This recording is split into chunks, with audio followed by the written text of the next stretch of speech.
Good morning, everyone. Good morning. Good morning.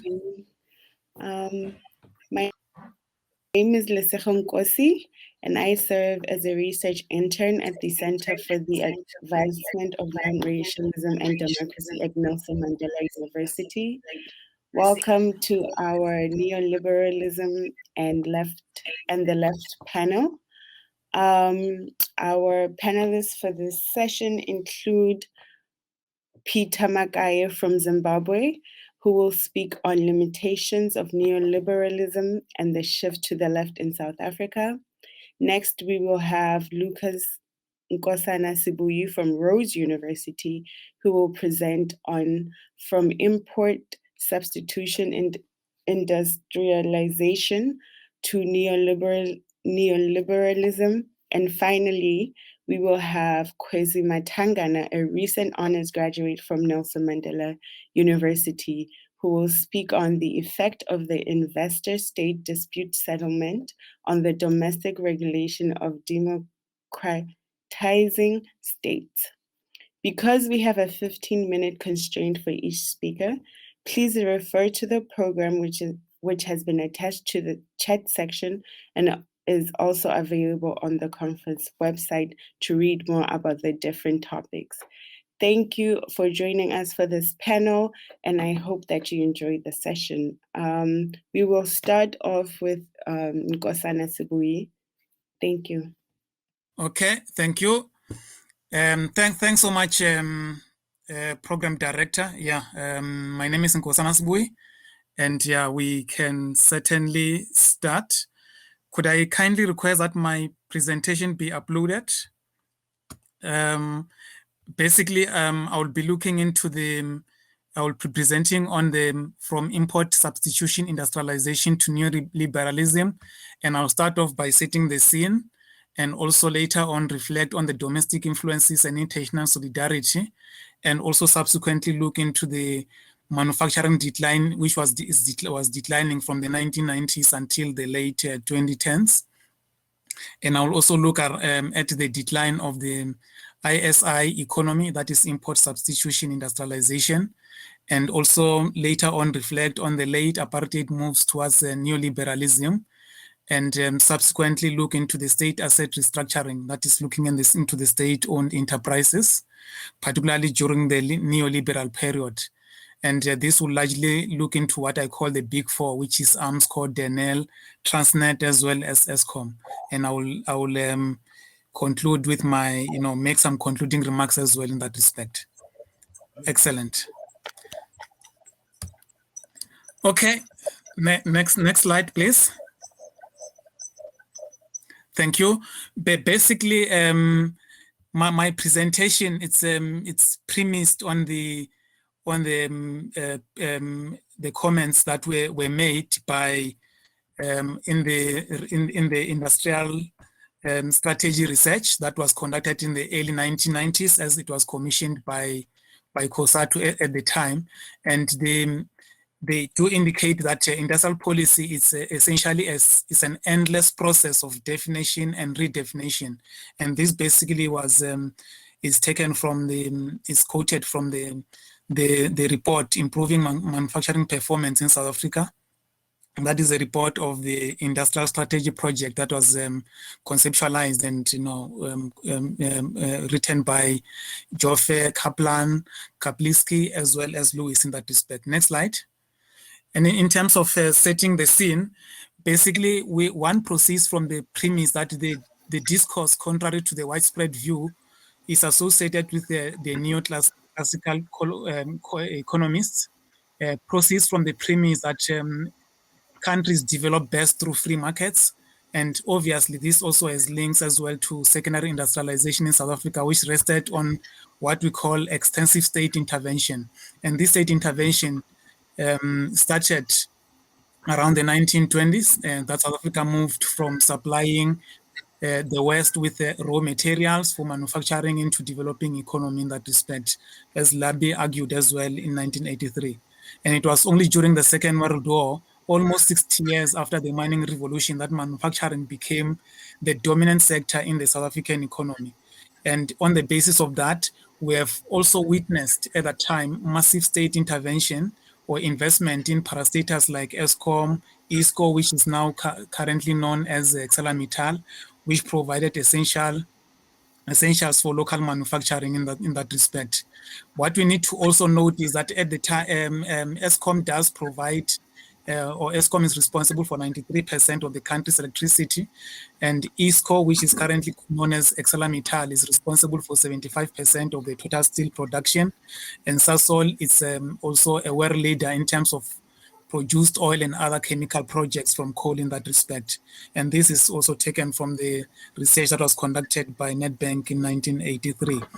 And still as well around the ISI, or the import substitution industrialization in South Africa, it was followed by other parts of during the colonial and of the former colonial period, and also in other countries like Latin America. Although it was in South Africa, it was deeply shaped by the South African capitalism, as Cooper has argued in his writings. But what we also need to note is that in the 1980s, South Africa witnessed what we call the state of emergency, and most of the national liberation movements, whether it's your BCM or Black Consciousness Movement, whether it's your ANC and PAC, also played a central role in fighting against, the apartheid juggernaut as well in that respect. And it was also within this context that they also upped the ante in terms of pursuing the socio-economic trajectory in the country, with the ANC conceptualizing what they call the 4 pillars of the struggle, which revolves around mass mobilization, armed operations, underground organization, as well as international solidarity work. Next slide. In terms of, there is also some of the influences that are basically domestic and also international, and this also leads to what we call also international solidarity in that respect.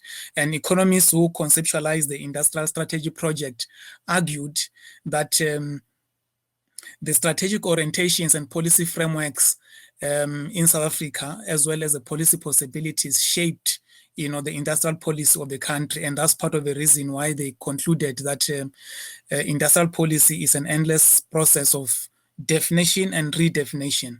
And this also, as I indicated, was a study that was commissioned by COSATU.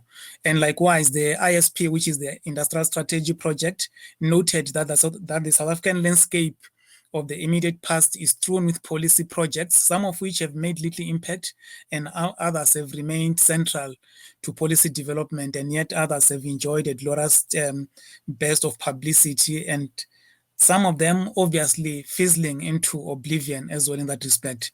And married to that as well, we also need to note that the architecture of the South African state in the context of a post-apartheid South Africa operates within the realm of nuanced financial, human, social, cultural, political, as well as economic undercurrents in that respect. And the next slide will basically reflect on the manufacturing, which has been declining in the early 1990s until the early 2010s as well in that respect. So we need to note that also obviously manufacturing plays a pivotal role in the economic trajectory of South Africa as well in that regard. Next slide.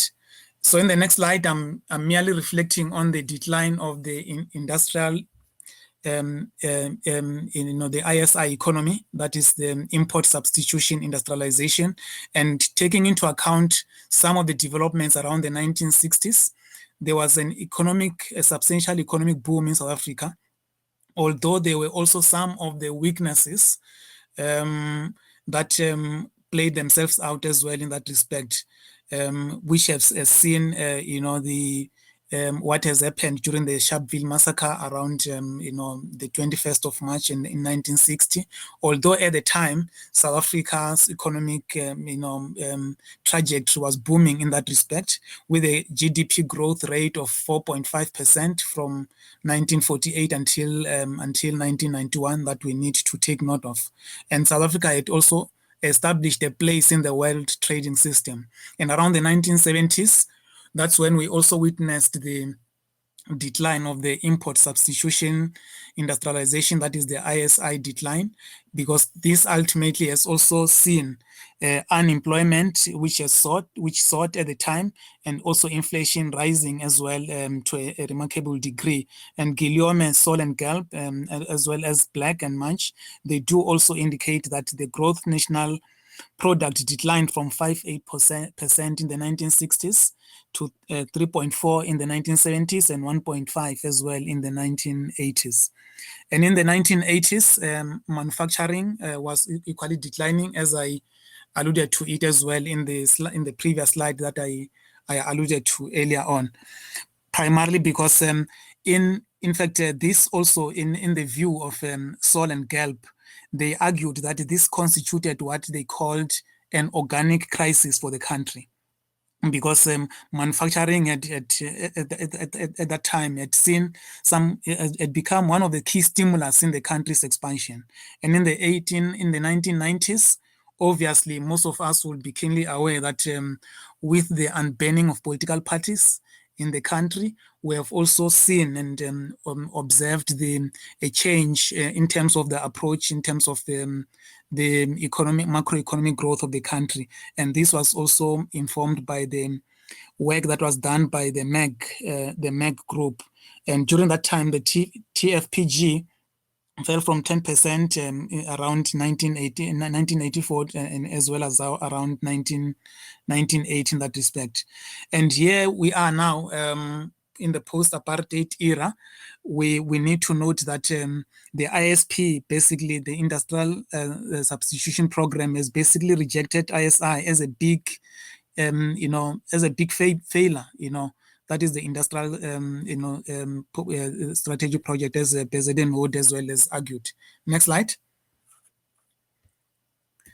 So in this slide, basically, one is reflecting on the late apartheid moves towards neoliberalism, and this also complements what I reflected on in the previous slide, that around the 1980s and 1970s, there were a number of commissions that were appointed in South Africa, and some of the National Party traditionalists, the Verkaptens and also the Reform Wing, which is the Verlegens, they led a split as well in 1982, which subsequently led to a breakaway party of the Conservative Party, which rejected political reforms that took place in the National Party base. And as time progressed as well, GDP was equally boosted by contribution of both mining and agriculture. Industrial growth was also short-lived, as industries were not self-supporting and independent to safeguard and uphold the overall economic growth. And what had happened as well, as Sol and Gelb noted, is that the tricameral parliament, as well as what was reflected in the Rickett and Winham Commission, they were linked to the idea that the black middle class could be created not only for political stability, but as a basis for expanding urban market as well in the country. And the same argument was also expanded by Morris and Padayachi around the Illegal Squatting Act as well in that respect. And as time progressed, we also do note that in the post-apartheid era, the ruling ANC also conceptualized GEA in around 1996, as I alluded in the previous slide, although there were a lot of oppositional, Excuse me, Mr. Sibuyi, you have less than 3 minutes left. Okay, great stuff. Okay, thanks so much. If you can move to the next slide, I think, I'll just reflect as well around the state restructuring, which led to the absorption of some of the state-owned enterprises like Armscor, Denel, as well as Eskom in that respect, because this the neoliberal agenda, to a remarkable degree, also hegemonized the role of the state-owned enterprises in that respect. And in terms of moving towards the conclusion, one has tried to elaborate on the understanding of the post-apartheid state and the transition towards neoliberalism, and also around this character and content of the state, as well as around industrialization and democratization. And I do conclude that from where I sit and on the basis of the research that I've conducted, South Africa is a neoliberal state in terms of its policy model, with elements of a Black nationalist commitment to BEE, as well as poverty alleviation. And in conclusion, we also need to note that philosophers, as Karl Marx indicated, philosophers have only interpreted the world in different ways. The point, however, is to change it. And once more, thanks a lot for your attention.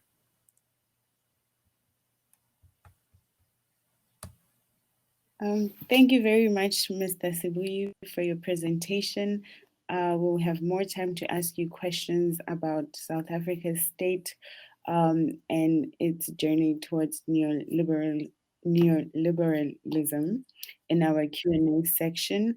Coming up, we will have Kwezi Matangana, who will speak on the effect of the investor-state dispute settlement on the domestic regulation of democratizing states. Thank you.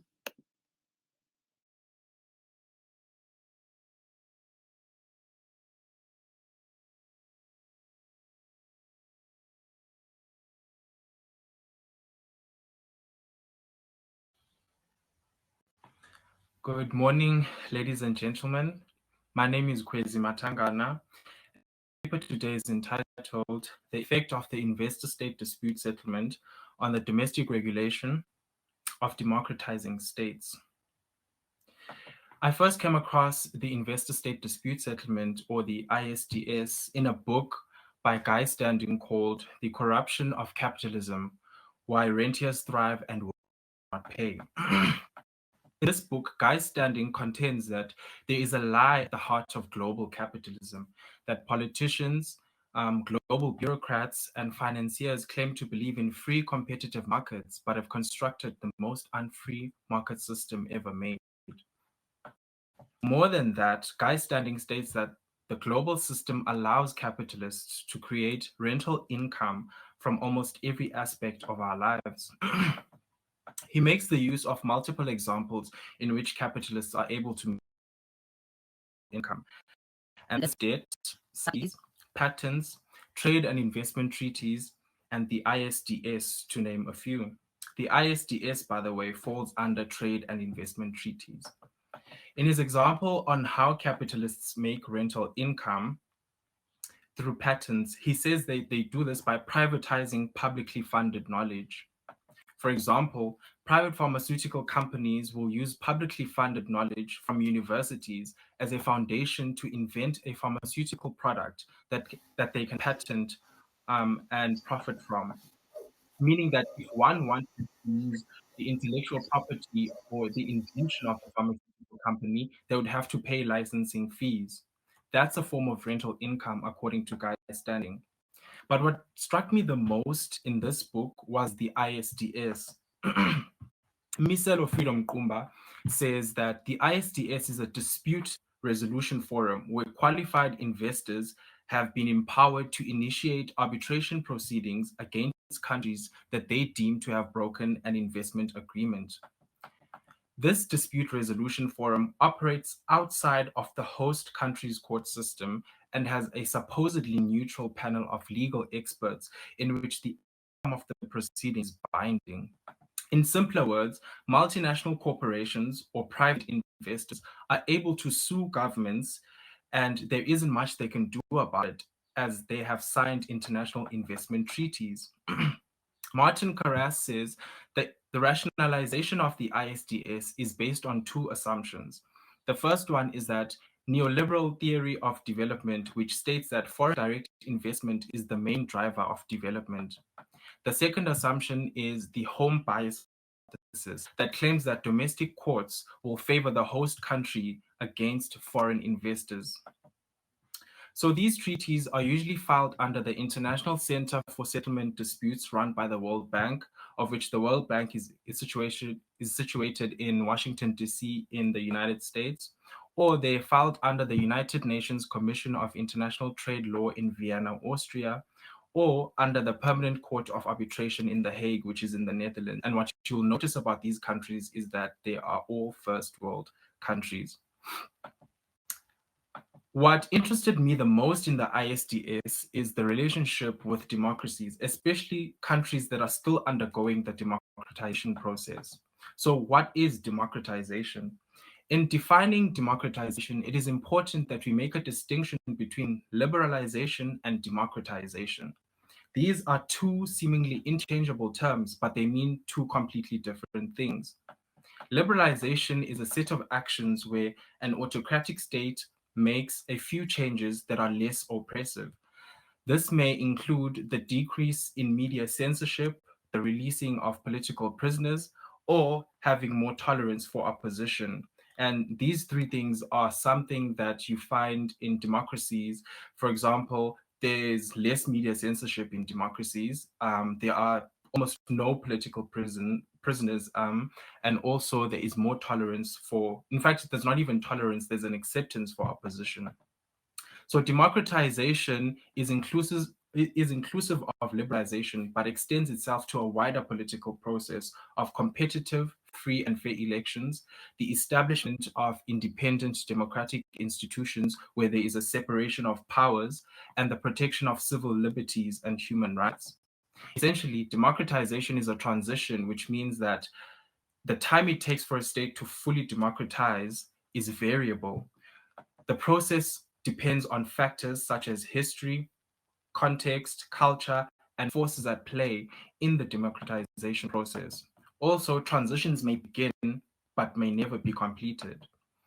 So what we need to note is that democracies are fragile, but in the process of democratization, there is more fragility due to the incomplete establishment of strong democratic governments. The strength of these institutions is what keeps democracies strong and flawed democracies or democratizing states more vulnerable to outside forces.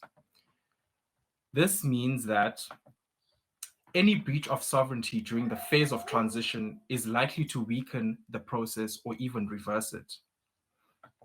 So in this study, to find countries that were still in the democratization process, I used the democracy index published by The Economist, where I identified a group of flawed democracies. These democracies are flawed because they may hold competitive, free and fair elections, they may ensure basic civil liberties, they may honor human rights, but they may still try to limit media freedom, they might undermine minority rights, or be hostile towards democratic institutions. Once I had identified these flawed democracies, I opted to look at labor rights and environmental protections as focus for regulations being confronted by multinational corporations. I chose these two regulations, labor and environment, as they almost immediately affect people, animals, the environment, and the state power itself when regulation is adversely affected. A case in which labor regulation was confronted by private investors is Piero Foresti and others versus South Africa. And a case in which environmental regulation was rolled back is Barrick Gold, which is a mining company, versus Papua New Guinea. It is important to note that when private investors or multinational corporations initiate arbitration proceedings, they often seek to achieve either one of three things. Number one, they often want to roll back the domestic regulation of the country being sued so that they can make profits without any stumbling blocks. Two, be compensated by the host countries, often in millions of US dollars if the host country is unrelenting in terms of its regulation. Or three, have an exception made for itself or its industry so that it can exploit host countries' domestic resources. So now we're going to look at the case of Piero Foresti and others versus South Africa. In 2007, a number of private European investors led by the Foresti and the Kali families, and also a holding company based in Luxembourg, they sued South Africa for the Black Economic Empowerment Act. As South Africans, we are familiar with BEE and its intended use. It is domestic regulation that is meant to redress the economic imbalances along racial lines that were created by the injustices of apartheid. These investors had essentially refused to transfer 26% of their ownership to Black South Africans, which led to the arbitration process with the ISDS. The investors invoked the bilateral agreements that exist between South Africa and Belgium and Luxembourg, and also the bilateral agreement that exists between South Africa and Italy. In this dispute, the investors demanded $375 million as compensation from the South African government if they were to transfer this 26%. This case, however, was discontinued, and the investors ended up transferring only 5% of their ownership to Black South Africans, which is below the 10% threshold to become BEE compliant. Essentially, these investors ended up receiving an exception to continue to exploit South African resources while not being BEE compliant. So the other case that I was also looking at in this study is the case of Barrick Gold versus Papua New Guinea. In June of 2017, the Barrick Gold Australian company started negotiating for a 20-year renewal of a mining permit with Papua New Guinea. The country opted not to renew this permit, citing environmental impacts and human rights concerns. The Barrick Gold Company had been mining in Papua New Guinea for 14 years, and by that time, the mining company had contributed to severe environmental impacts, such as disposing toxic waste in river streams and also perpetuating brutal human rights abuses. In 2020, Barrick Gold invoked the Australia and Papua New Guinea bilateral investment treaty and took the country to the arbitration with the ISDS. In this case, the amount of money demanded by this Australian company was not disclosed. The outcome of this case saw the mines owned by Barrick Gold being reopened under an undisclosed agreement, meaning that the regulation that was meant to protect human rights and the environment was rolled back for the sake of private sector profits. So what are the implications of the ISDS on democratizing states? Katarina Bokova raises concerns of sovereignty, transparency, and inconsistency of arbitration decisions. This is relevant to democracies because they are built on the international idea of self-determination or sovereignty. They are built on transparency, and they idealize and strive for consistency. Democratizing states are often yet to establish a full exercise of sovereignty because most of them were eager to access global markets before fully establishing a stronger democracy. Martin Karras also points out that the ISDS creates a disincentive for the government to listen to the will of the people. This means that if government signs a bilateral agreement and a company seeks to exploit workers, undermine human rights, destroy indigenous lands, and local environments for the sake of profits, they are almost always able to do so through the ISDS. Case in point is Papua New Guinea. Martin Karras, however, does not solely place the blame on the ISDS for the exploitation of local people, but also points it towards governments who also draft these investment contracts. In the face of global capital and governments' eagerness to access foreign direct investments, these democratizing states often sign contracts or investment agreements that are often lenient towards these multinational corporations. When pressures begins to mount for the government, they will often breach contracts in order to stop the exploitation in its tracks. However, this always ends up at the ISDS, which almost always favors the multinational corporations or the foreign direct investors. So democratizing states have a choice. Danny Roderick, in his book called The Globalization Paradox, Democracy and the Future of the World Economy, says that there is a fundamental trilemma that we see in the world economy. This trilemma is that we cannot pursue democracy, national self-determination, and economic globalization at the same time. Essentially, if we want to maintain and deepen democracy, we have to choose between democracy, the nation state, and international economic integration. We can only choose 2 out of these 3 things, but not all 3. If we choose the nation's democracy, then we need to leave out global economic integration, as it makes countries vulnerable to outside forces that seek to weaken it. Hi, Kwezi. You have 1 minute and 30 seconds left. Okay. But if we choose democracy and global economy, we risk losing sovereignty of the nation state. In this age of late-stage capitalism, if you do not integrate into the global economy, you risk having lower economic growth rate and lower quality of life for a citizen. Guy Standing views the Isds as a system that allows private investors to collect rent through compensation or through the rolling back of regulations, which allows them to make more profit. Therefore, there is a delicate balance that needs to be observed between democratizing states and global capitalists. Thank you. Thank you very much, Kwezi. You can, as we go into our Q&A session, after Peter Makaye presentation, you can further go into more information that you had from your presentation. Now we will have the next presentation from Peter Makaye from Zimbabwe, who will speak on limitations of neoliberalism and the shift to the left in South Africa. Mr. Makaye, you can now speak.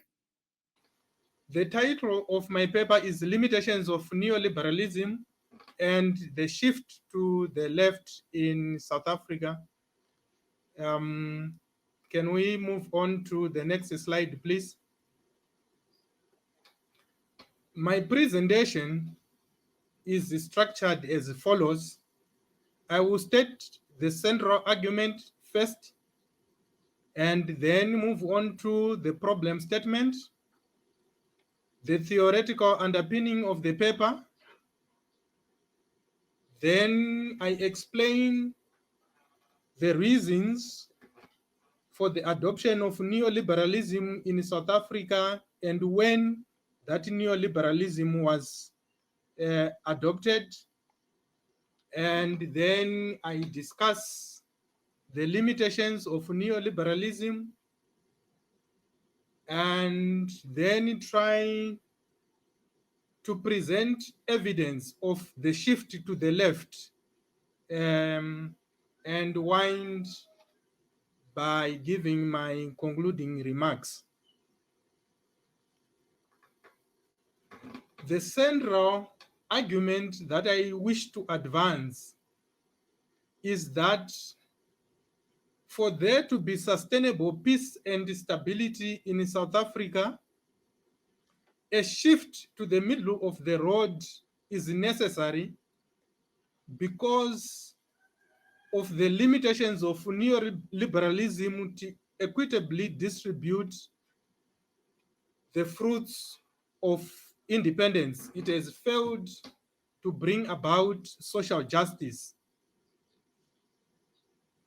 Next slide, please. Neoliberalism as an ideology has failed to live up to its expectations of delivering development, and that it threatens peace and stability in the Republic of South Africa.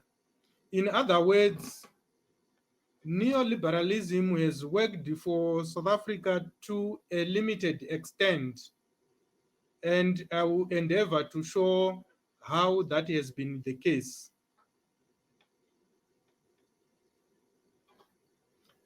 Before I specifically unpack the theory of liberalism, let me try and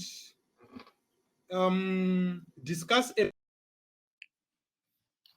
Hi, everyone. It seems that we have lost Mr. Makaye due to internet connectivity issues. While the studio is trying to get him back on, I think we can have more time maybe for Kwezi if you still wanted to go further with your presentation, or for Mr. Sibuyi. Thank you. No, I think I'd said everything that I wanted to say in the presentation. So I guess I'll have to wait for the question and answer session to see if anyone has any questions for me. Okay, no problem. Mr. Sibuyi? Thanks, Chair. Yeah, basically, yeah, I did reflect on the core, my core reflections on the presentation, primarily around the movement from neoliberal, from the ISI, the import substitution industrialization, to neoliberalism as well in that respect. And this I'm arguing primarily because since the ushering in of a democratic epoch in the country, particularly around 1994, after the democratic elections and later on when we had our first democratically elected president in the form of President Nelson Rolihlahla Mandela, just around 1996, we witnessed a fundamental shift in terms of the economic approach or the macroeconomic approach of the country, primarily because during the struggle for national liberation in the country, the ANC was much more, weighed towards a socialist approach. However, this, what we had seen as well is that around 1994, the RDP became one of the key embodiment of what shaped the content, the character, and the nature of the ANC's approach. Although around 1996, with the introduction of GIA, currently referred to by some as the class of 1996, that it has seen some kind of laying a basis for embracing, commercialization, privatization, and also the restructuring of the South African economy, including state-owned enterprises like Transnet, Telkom, Sasol, as well as Eskom and many other stakeholders in that state-owned enterprises. And as time progressed as well, we also saw the introduction of what we call as GISA, and later on GIPSA, and also the new growth path, and currently the much talked about National Development Plan. And I'm arguing in my presentation that all of these are basically the products of the neoliberal approach that the South African state has taken. There is nowhere in any way where some of these policies are reflective of a class or a Marxist approach as well in that respect. So that is the argument that I was basically advancing. And when we look at currently at most of the state-owned companies or state-owned enterprises, whether it's Yoprasa, Transnet, Telkom, and Sasol, they are all gravitating towards commercialization as well as privatization in that respect. So in a sense, in terms of a macroeconomic approach, the country has largely moved towards what we call a free market economy as well in that respect. Thanks so much, Chair. Thank you very much. I just have, I think, one question that can in your respective papers and the ways that you were looking at neoliberalism. What are some of the recommendations that you do have? This question is for Kwezi and you, Mr. Sibuyi, for South Africa, right? Moving forward in terms of democracy, or also moving forward in terms of its socioeconomic status. While you were doing your research and your finding, while you were analyzing, what are some of the recommendations that you have that you think the South African government can try to implement to just bridge the gap? Thank you. Thanks so much. Yeah, if I may come in, it's an excellent question, and thanks so much. But basically, one of the recommendations that one is making is that to propel the South African economy onto a high growth trajectory, we've got an obligation to fix the state-owned enterprises or state-owned companies, such that the imperatives and approaches should be biased in favor of meeting the economic growth and needs of the country in that respect, primarily because these state-owned enterprises represent hope, growth, and development for the country. And some among us will also contend that if that were to be done, it would assist the country to address the triple challenges facing the country, that is poverty, inequality, and unemployment, if we were to change that. The second one also is around, in terms of, for me, we have got substantial policies in the country. What becomes quite critical is around the execution or the implementation of this policy. Because I don't think it will be appropriate for us now to start conceptualizing new policies, whereas we do have excellent policies, which in my view need to be implemented in the best interest of the country and the development of its own people. And as some also do indicate that this will also ensure that we build a better South Africa, a better Africa, and also a better world. Thanks so much. If you want to answer that question, you can. Okay. I want to actually answer the question that I see in the Q&A. I think it has the most votes. It says that while capitalism deserves all the vitriol and virulence, what solutions do the speakers think the left can provide?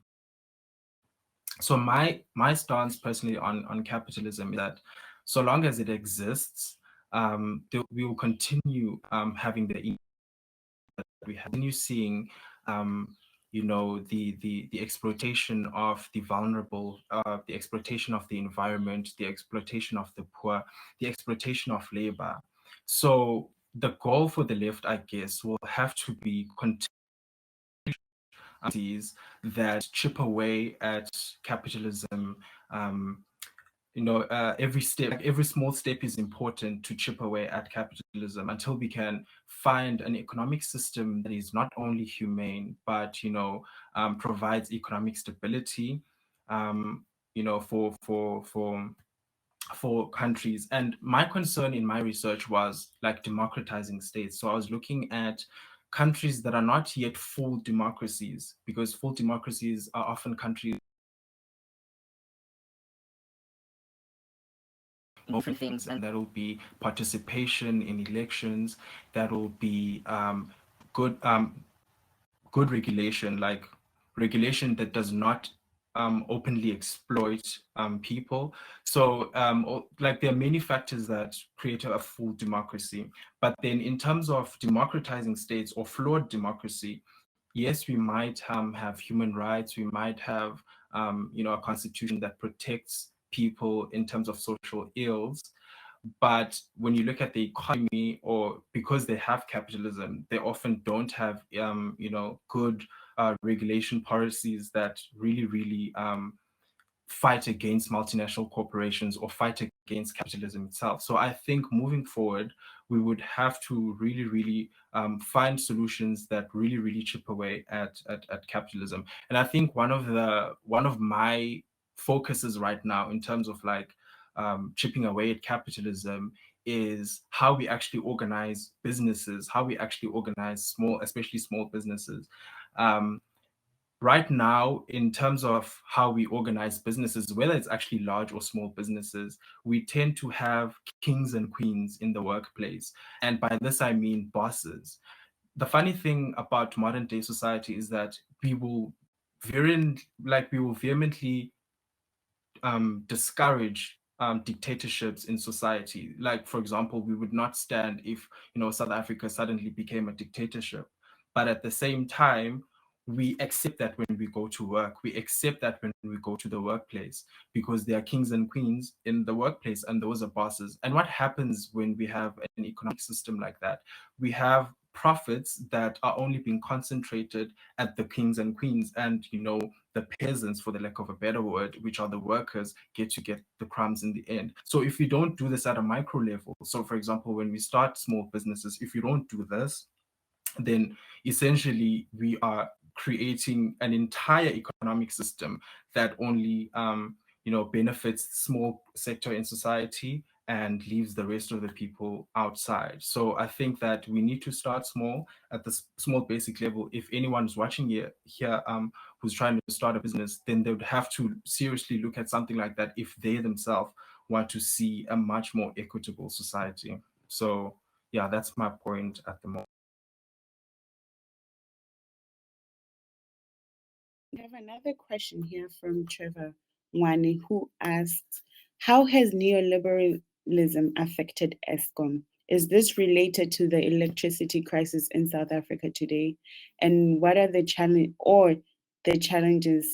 facing ESCOM? Mr. Sibuyi, I think this is a question for you. Thank you. Thanks so much, and thanks, Dr. Ngwane, for the insightful question. Basically, in my study, I also looked. I examined the restructuring of ESCOM and its impact on the automotive industry. To a large degree,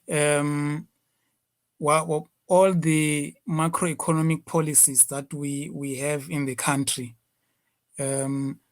whether it was from the RDP, because when we had the RDP, which laid a basis, all the state-owned companies around 1994, 1995 had to conceptualize what we call RDP commitments. And this therefore laid a basis as well for a state-owned enterprise like ESCOM as well to drive the electrification program throughout the whole country, primarily because prior to the ushering in of a democratic epoch in the country, access to electricity to the country in its totality was quite minimal. So that to a certain extent worked out. However, the balance of power or the balance of forces fundamentally changed with the introduction of GEAR in 1996, primarily because this also led to what we called fiscal austerity and also the commercialization of the work that was being done, not only by ESCOM, but by all the different state-owned enterprises as well in that respect.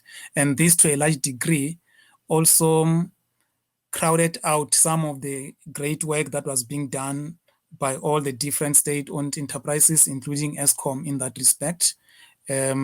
Although in terms of the electrification program, it was largely driven and to a great degree also largely benefited the majority of the people in the country who did not have access to electricity during the apartheid era in that respect. So to a large degree, one can also draw parallels between the multiplicity of economic policies that we have in the country, whether it's around infrastructure, the work that is currently being done as well by the Presidential Infrastructure Coordinating Commission, and also around the implementation of the National Development Plan, and also the New Growth Path as well in that respect, because I think the New Growth Path focused on what they call the SEEP projects, so the strategic industrial projects as well in that respect. So to a certain extent, there are some of the areas, many areas of convergence and divergence.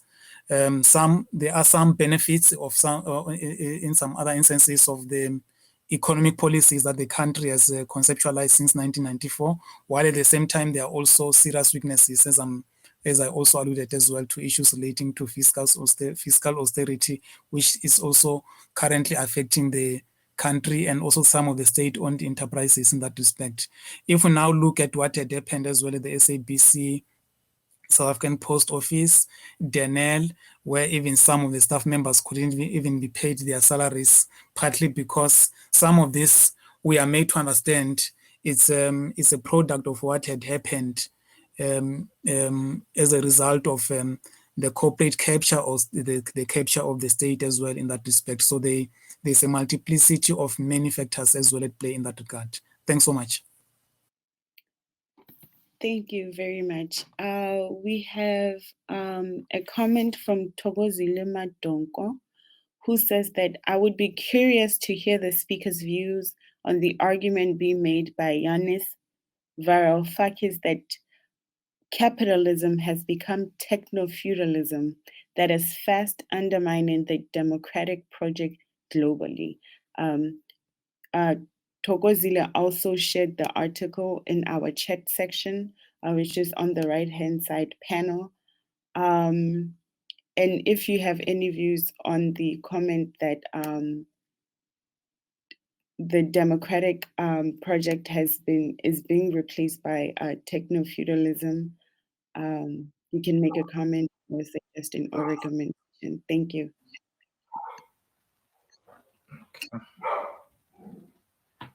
When I was doing my research, I don't think I came across the article, but I'm glad you shared it. So I'm going to take time and read it afterwards. But even the term techno-feudalism, I think this is the first time I'm actually, coming across, technocracy and feudalism being put together. But, just to separate the words and just to think about them myself, I do understand what feudalism is, and I do also understand what technocracy is. So I guess I'll have to combine them and then, relate it to the Isds and, the global democracy project. Yeah, so unfortunately, we live in a time of, multinational companies basically are taking over the world, and the sort that we use today is also part of, multinational corporations. I mean, we have Facebook, we have Google, we have Apple, we have Microsoft. So these are all tech companies, and there's also Tesla, which is, a car manufacturing company, but considers itself, a robotics company.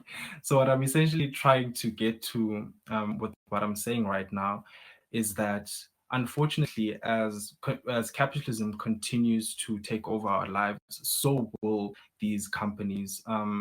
And first of all, we've heard about Cambridge Analytica, and we've heard about how they are basically mining our data, the data that we share on the social media that we use every day. And now there's this term that I think I came across when I was doing my reading this other time. This term is, what is it called? Oh yeah, it's a sentence, and this sentence says that if your social media is free, then you are the product. So essentially, we use Twitter, we use Instagram, we use all these social media companies. And what we are seeing is that, okay, they're free, we don't have to pay. The only thing we need to do is have an internet connection. But they are mining our data, and this is very personal information that they're mining. And so they're able now to use that data and actually sell it to advertisers who then advertise to us. So we've essentially become a product in the age of global capitalism. And I guess now, if I were to put this with the Isds, I'm not sure if I actually came across an article that has, any technology company relating to the Isds, but I think I did come across a few banks, and we know that banks nowadays are very, very focused on being digital. So essentially, we're becoming slaves to these companies, but at the same time, the Isds is also pushing forward, pushing forward in terms of trying to essentially make us slaves to the banks, to the companies that are digital, like your Facebook and your Instagram. So I guess that's what I can say, is that the Isds is actually making things worse in terms of, democracy, in terms of, our freedoms, essentially. So that's what I have to say on that. But thank you for the article. I'll definitely be reading.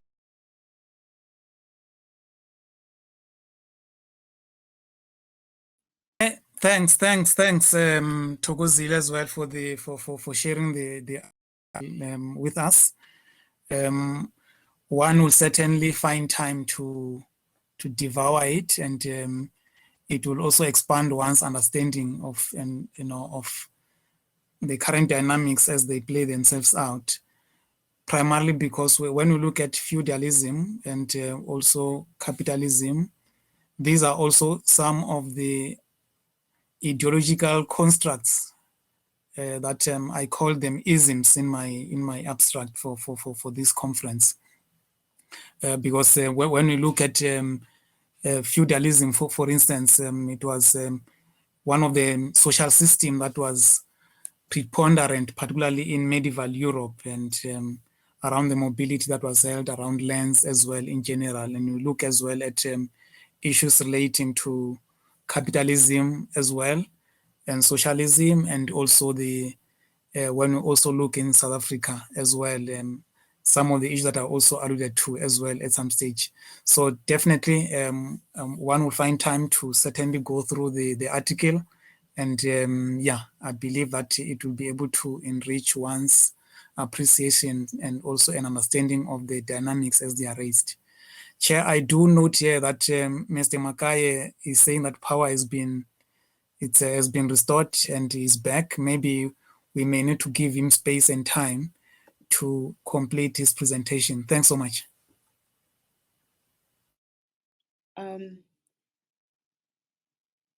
I'm not sure if Mr. Makaye, are you able to join, because we only have less than 8 minutes. Okay, so he's unable to join. We can just continue with the Q&A session. He's unable to join because of internet issues. So yeah.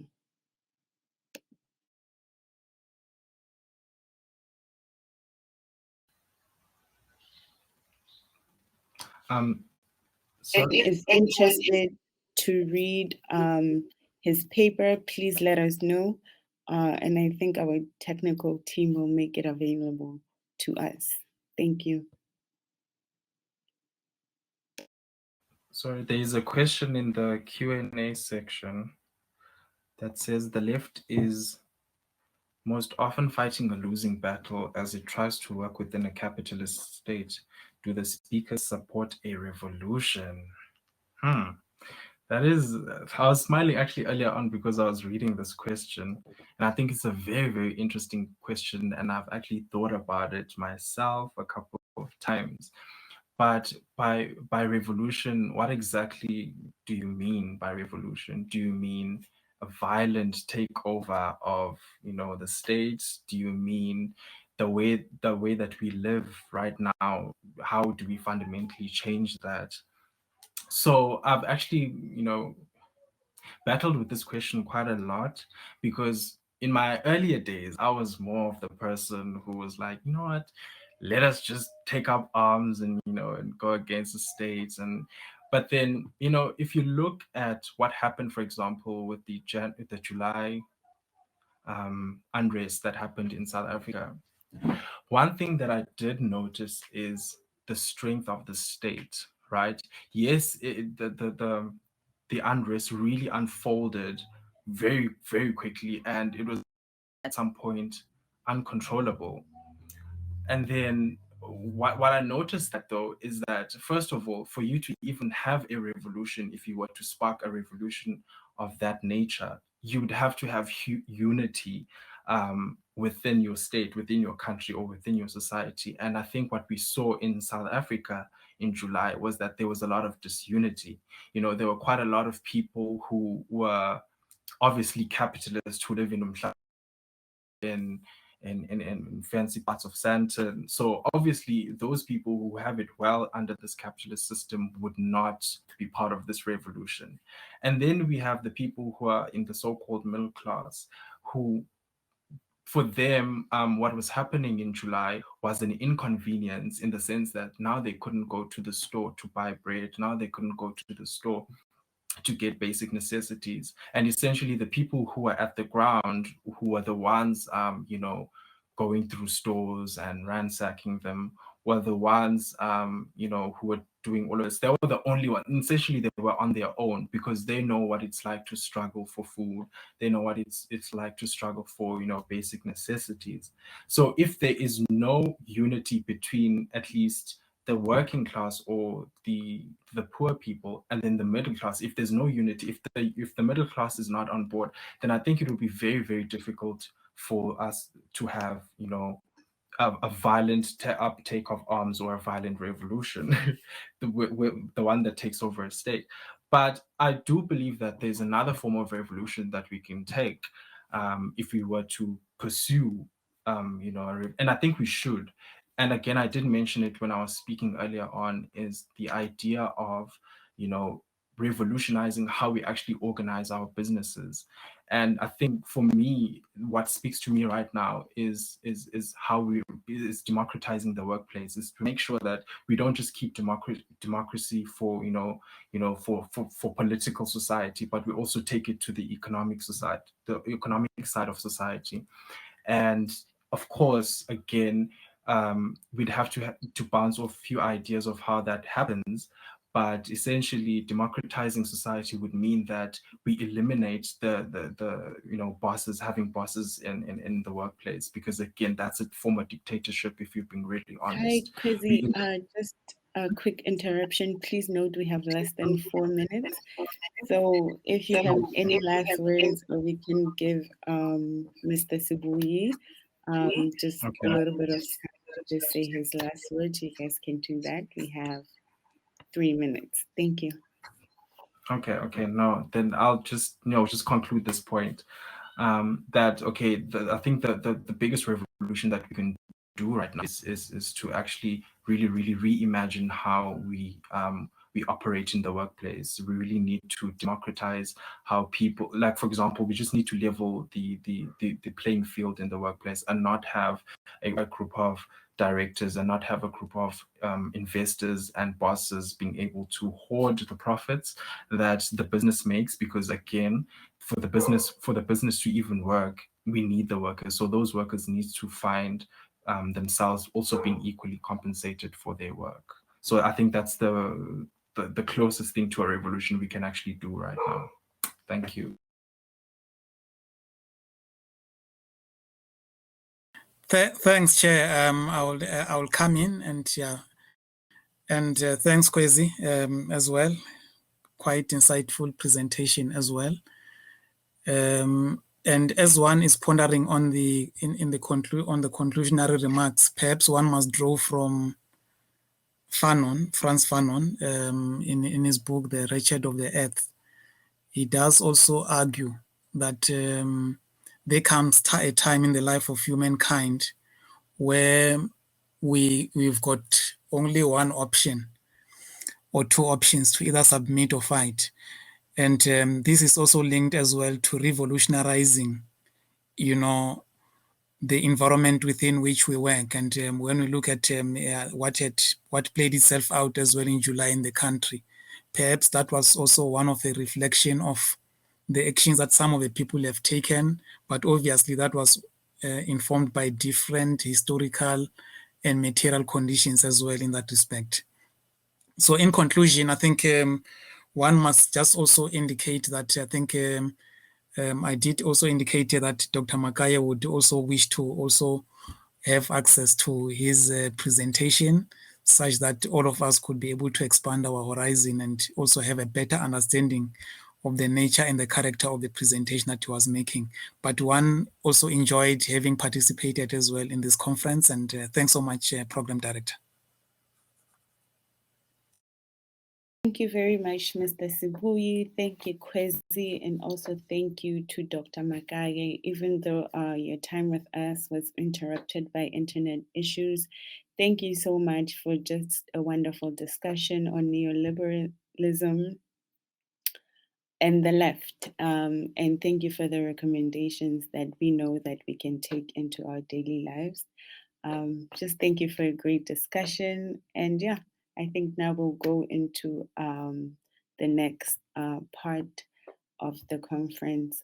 Just thank you so much.